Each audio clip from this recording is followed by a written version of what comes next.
What is going on? So today is super cold and gloomy and everything, but my truck, it's rarely ever as clean as it is, even though like the inside's a little bit dirty. So I thought I'd make a video of it. So I'm pretty sure I haven't made a video of this truck yet, so I thought I would. So I call this the dad rig. The reason it's called the dad rig is because I drove a 1993 Honda Del Sol SI in Summer Green, had that thing for like 5 years. And when I found out I was having a son, I knew I was going to have to sell it. And so I really wanted to get some kind of truck.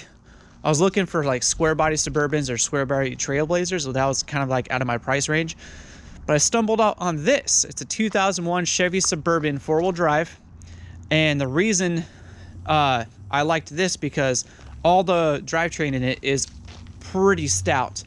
The motor in it is a 5.3 LS, and it had been swapped with the gauge cluster and everything, and ECU and all that, the whole drivetrain, and it had 96,000 miles on it, and it purrs like a kitten. Now the transmission, on the other hand, the story goes is that this transmission was about, when I bought it, this was about 4 or 5 months ago, the transmission was brand new about 6 months prior to that, so it's only about a year old, and it shifts perfectly. It's a 4L60E, which are, depending on who you talk to, they're kind of finicky, but it shifts perfect right now, so that's all that matters. And then also when they were doing that, the transfer case was getting serviced, so it got that done too. So this thing, 4-wheel drives, works great. No popping or crackling of axles or anything like that, no grinding noises. Drives great with the trailer behind it. Like, love this truck. Now the only thing I didn't really, at the time, like about this truck is because it's too new for me. Like, I had newish cars, but I'm more of an old school kind of guy. But for $2,000 with a clean title and like all the drivetrain, it was like tip top shape. I was like, dude, I'll make it into my own. So when I got it, was bone stock. It was on these rims, which is a 2014 and up. I believe a GMC Yukon or Denali kind of rim. And that was it. Bone stock. I was like, okay, I could definitely put like a lift on it and some shocks and some tires for pretty cheap. So the first thing I did was I went and I got a Supreme Suspensions, not a body lift, but suspension lift, which was coil spacers in the back and then torsion keys in the front. And it was 3 inches total. So it was like a 3-inch spacer in the back and then torsion keys to level out the front. And then I got these, also I got Skyjacker 8000 series nitrogen shocks, which when I pulled out the old ones and put these ones on, dude, it rides so good. Oh my gosh, like best $211 I've ever spent. But then I bought these 35s, and I bought these 35s for $50 on Facebook. And these were on the front of the previous owner's truck. So it has a little bit of like camber wear / ball joint wear. But then on the front tire, it was on the rear, so it's all evened out and no camber wear or ball joint wear. But it's a 325/65/18 Nitto Grappler tire, and it's basically like a 35 by 12.5, which is really big for something that has like, not the biggest fender gap, and then also only a 3-inch suspension lift. Like if I was doing a 6-inch, I could have cleared it without having to cut everything up and all that stuff. But on the back, I didn't have to cut anything. All I did was take the inner fender liner out, and then it didn't even rub up on that, but I was just like, you know what, I'm gonna just take it out, no problem.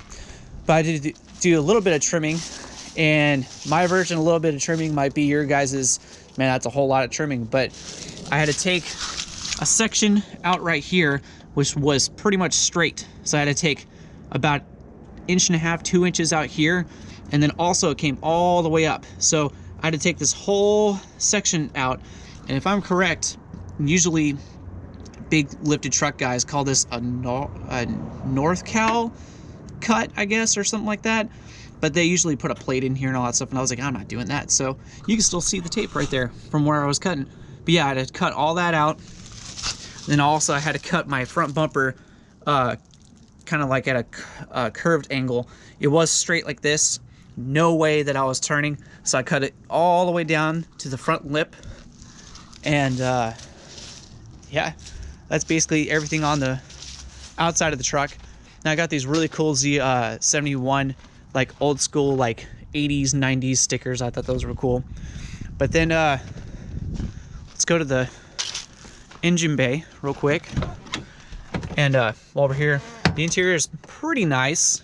Like I need to pop this in better because I was working on my stereo and stuff. But like, yeah, it's got some tears and rips and all that stuff. But I mean, it has just enough patina on this whole truck where it makes me feel like I'm driving something that's like kind of like for me. I don't know, I just like old stuff. And then there's Carson's car seat, and it's got a third row, and dude, all the room that you would ever need.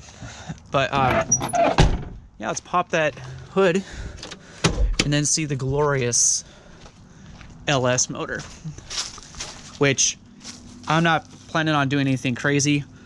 Ah, doggone it, I can't get this with my, where's it at? Oh, there it is. Okay. Got too many vehicles. But yeah, your basic 5.3. Doesn't even have a cold air intake on it. It's got stock exhaust, like it's all stock. But I'm kind of like, I mean, I got Carson. I don't want my truck to be loud. It's running perfect right now. I kind of don't want to mess with it. I'd rather be messing with like my cool stuff, like my 72 Chevy C30 over there, or my hatch. But this thing runs great. Doesn't have check engine light, no lights, like purrs like a kitten. And yeah, that's about it. And then